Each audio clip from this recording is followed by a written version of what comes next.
சுக்கிர பெயர்ச்சி நடக்கவிருக்கிறது. சுக்கிர பகவான் ரிஷபத்திலிருந்து மிதுன ராசிக்கு செல்லுகிறார்.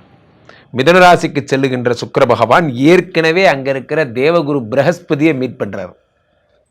சும்மா இல்லை சார், தேவகுரு பிரகஸ்பதியும் அசுரகுரு சுக்கராச்சாரியாருமாக இணைந்து புதனுடைய வீட்டிலே அருள் பாலிக்க போகிறார்கள். புதன் ஒரு சுபக்கிரகம். ஸோ புதன் ஒரு சுபக்கிரகத்தினுடைய வீட்டிலே சுக்கிர பகவானும் குரு பகவானுமாக சேர்ந்து பலன்களை வாரி வாரி வழங்கப் போகிறார்கள் இந்த உலகத்தில் அத்தனை பேருக்கும். ஜாதகத்தில் இந்த பக்க குவாட்ரண்ட்ல யார் இருக்காரு? சனீஸ்வரன் இருக்கிறார். இந்த பக்க குவாட்ரண்ட்ல யார் இருக்கா? சுக்கிரனும் குருவுமாக இருக்கிறார்கள். இந்த சுக்கிர பகவான் வாழ்க்கையிலே இன்பங்களுக்கான சுகங்களுக்கான அதிபதி என்று அழைக்கப்படுகிறார்.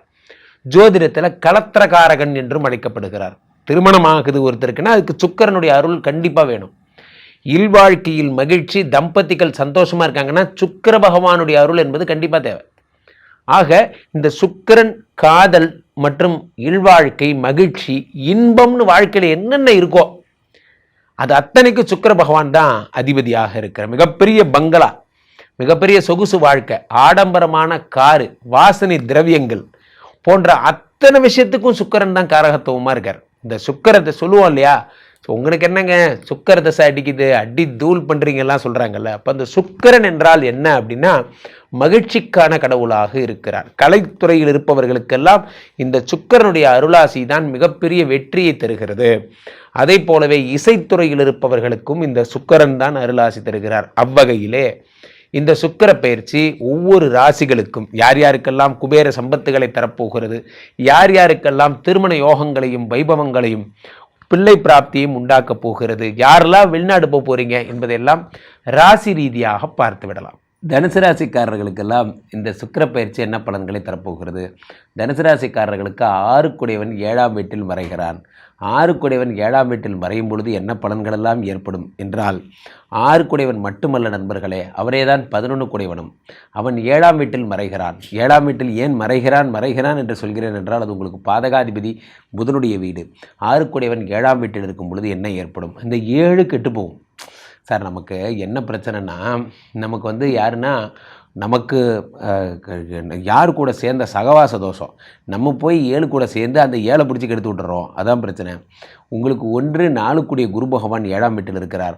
அவரோடு சேர்ந்த சுக்கிர பகவான் 6 11 என்ன தருகிறார் என்றால், குருவும் சுக்கிரனுமாக சேர்ந்து 7ஆம் வீட்டில் இருக்கும் பொழுது ஒரு நல்ல விஷயம், ஒரு கெட்ட விஷயம். அது என்ன நல்ல விஷயம்? நல்ல விஷயம், உங்கள் மனைவிக்கும் உங்களுக்கும் ஒரு அண்டர்ஸ்டாண்டிங் அதிகமாகும்.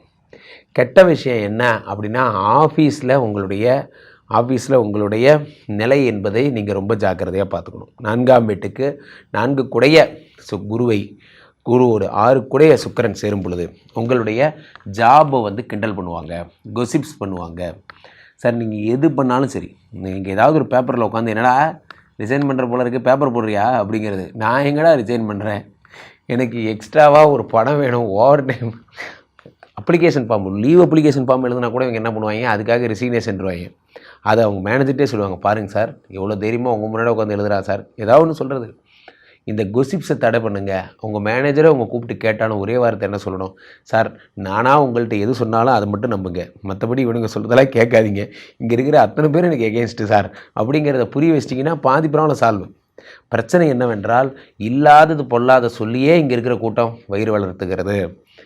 ஒருத்தர் நல்ல வேலை பார்ப்பாங்க சார், அமெரிக்காவில் 34வது மாடிக்கு நீங்கள் போய் அங்கே இருக்கிற ஒருத்தரை பார்த்தீங்கனாலும் அவனை கூப்பிட்டு என்னப்பா உங்கள் கம்பெனியில் போட்டு கொடுக்குறவன் யாருமே இல்லையான்னு கேட்டால் அவனும் அதே தான் சொல்லுவான். இல்லை சார் இருக்கான் சார், என் கூட தான் இருக்கான், புருஷோத்தமன்னு பேர், என் கூட தான் சுற்றிட்டு இருக்கான், என் கூடயே சுற்றிகிட்டே இருப்பான், அப்படியே மேனேஜருக்கு ஸ்பையாக இருக்கான் சார். சில பேர் நம்ம கூட ஃப்ரெண்டாக இருந்துகிட்டே ஸ்பையாக இருப்பாங்க. அதான் இதில் இருக்கிறதுலே ரொம்ப கொடுமை. நம்ம என்னென்ன பண்ணுறோங்கிற டீட்டெயிலாக சொல்லிக்கிட்டே இருப்பானுங்க. இந்த மாதிரி வேலை பார்க்குறது இங்கே நிறைய பேர் இருக்கான். 6 7ஆம் வீட்டில் இருக்கும் பொழுது சார் உத்தியோகம் கிடைக்கிறதே ஒரு பெரிய சாமர்த்தியம், அந்த உத்தியோகத்தில் நிலைத்து நிற்கிறது அதை விட பெரிய சாமர்த்தியம். ஆஃபீஸ் பாலிடிக்ஸ் நீங்கள் எங்கே போனாலும் வரும் சார். நீங்கள் எந்த உலகத்தில் எந்த கம்பெனிக்கு போனாலும் உங்களுக்கு பாலிடிக்ஸ் என்பது ஏற்படும். அந்த ஆஃபீஸ் பாலிடிக்ஸை எப்படி ஹேண்டில் பண்ணுறீங்கிறது தான் உங்கள் மெச்சூரிட்டி, அதுதான் உங்களுடைய மெச்சூரிட்டி.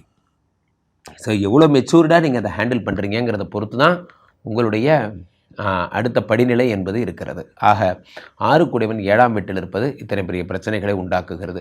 7ஆம் இடம் என்பது என்ன? புதனுடைய வீடு. புதனுடைய வீட்டிலே 6 கூடியவன் இருக்கிறான்.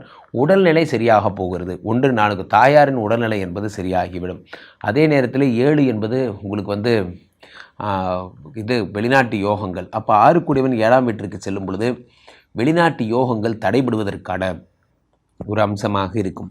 வெளிநாட்டு இப்போ தாயார் உடல்நிலை சரியாகும்னு சொன்னீங்களே, 4 கூடிய குருவும் சுக்கிரனுமாக சேருவதால் அவன் 6 கூடியவன் என்பதால் சுக்கிரன் பரிசுத்தம் அடைகிறார். ஆகையினாலே தாயாருடைய உடல்நிலை சரியாகும்னு சொல்கிறேன். மற்றபடி 7ஆம் இடத்திலே குருவும் சுக்கிரனுமாக சேர்ந்திருக்கிறார்கள்.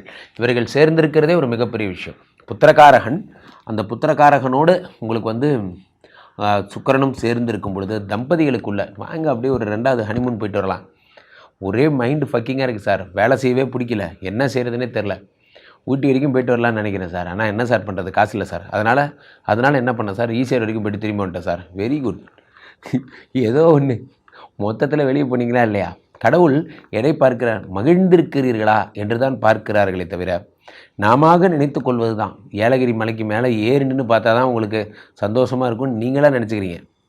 6 கூடியவன் என்பது கடன், வட்டி போன்ற பிரச்சனைகள். அவரே 7ஆம் இடத்தில் குரு பகவானோடு சேரும் பொழுது கடன் தீரும்.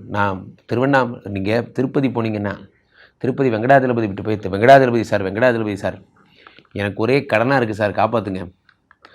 அவர் சொன்னார், நானே பெரிய கடனில் தான் இருக்கேன், நானே இஎம்ஐ தான் கட்டிகிட்டு இருக்கேன், என்ன வெங்கடாஜலபதிலாம் இஎம்ஐ கட்டுறாரு அப்படின்னு திரும்பி வந்ததுக்கப்புறம் தான் தெரியும் உலகின் மிகப்பெரிய கடவுள். அந்த கடவுளே நைட்டு 1 மணி வரைக்கும் வேலை பார்க்குறாரு, விடிய காத்தாலும் 4 மணிக்கு எழுப்பி விட்டுறாங்க. இவ்வளோ நேரம் ஓவர் டைம் பார்த்தா தான் அவராலேயே டாப் பொசிஷனில் அப்போ தான் அவர் உலகின் மிகச்சிறந்த கடவுளாகவே இருக்க முடியும். யார் தன்னை வருத்தி கொண்டு மிக கஷ்டப்படுகிறார்களோ அவர்கள் மட்டும்தான் கடனை அடைக்க முடியும். 6 கூடியவன் 7ஆம் வீட்டில் இருக்கும்போது கடன் அடைவதற்கான நிறைய ஆப்பர்ச்சுனிட்டிஸ் வரும். சார் 7 மணி வரைக்கும் நீங்கள் கம்பெனியில் வேலை செய்யுங்க சார், 7 மணிக்கு மேலே இந்த மாதிரி வீட்டுக்கு போய் டியூஷன் கிளாஸ் எடுங்க 9 மணி வரைக்கும், அதுக்கப்புறமா உட்காந்து அப்படியே ஆன்லைன்லேயே இந்த ஜாப் பார்த்துட்டு ஒரு 11 மணிக்கு படுங்க சார். இப்போ என்ன சார், நம்ம நிறைய நேரங்களில் என்ன நினச்சிக்கிறோன்னா, நம்ம மிகப்பெரிய கஷ்டத்தை படுறோம், ரொம்ப கஷ்டப்படுறோம் என்று நாம் நினைத்துக்கொள்கிறோம். அடிப்படை தொழிலாளிகளை ஒரு நிமிஷம் பாருங்கள், ரிக்ஷா ஓட்டுபவர்களை பாருங்கள், கைவண்டி தள்ளுறவங்களாம் பாருங்கள், இவங்கெல்லாம் பாருங்கள். நம்மளை விட கஷ்டப்படுறோம். உனக்கும் கீழே உள்ளவர் கோடி, நினைத்து பார்த்து நிம்மதி நாடுன்னா. கடவுள் நமக்கு ஓரளவுக்கு கம்ஃபர்ட்டான ஜாபை கொடுத்துருக்காரு, உட்காந்துட்டு வேலை செய்கிற மாதிரி கொடுத்துருக்காரு. அவனுக்கு உட்காரவே வேலை இல்லாத மாதிரி 12 மணி நேரம் நின்றுட்டு இருக்காங்க. நம்ம சேல்ஸில் இருக்கிறவங்கெல்லாம் 12 மணி நேரம் கடைகளில் நிற்கிறாங்க. அப்படி நின்னால் தான் அந்த சம்பளம். ஸோ அப்போ அவர்களெல்லாம் பார்க்கும் பொழுது தனுசு ராசிக்காரர்கள் 6 கூடியவன் 7ஆம் வீட்டில் இருக்கும் பொழுது கடனை அடைக்க சீக்கிரமாக ஒரு வாய்ப்பு கிடைக்குது. நீங்கள் வச்சுருக்கிறது தான் டைமிங். சீக்கிரமாக வேலையை முடித்தா சீக்கிரமாக கூட வீட்டுக்கு போகலாம். சில கம்பெனிகளில் டார்கெட் அச்சீவ் பண்ணால் வீட்டுக்கு போயிட்டே இருக்கலாம், 8 மணி நேரம் கூட இருக்கணும்னு அவசியம் இல்லை. வந்தோடனே சொல்லிடுவாங்க, இன்றைக்கி டார்கெட் 400 ஜாப் போட்டு நீங்கள் வீட்டுக்கு போயிட்டே இருக்கலாம். அப்படிலாம் கூட ஆப்ஷன்ஸ் இருக்குது.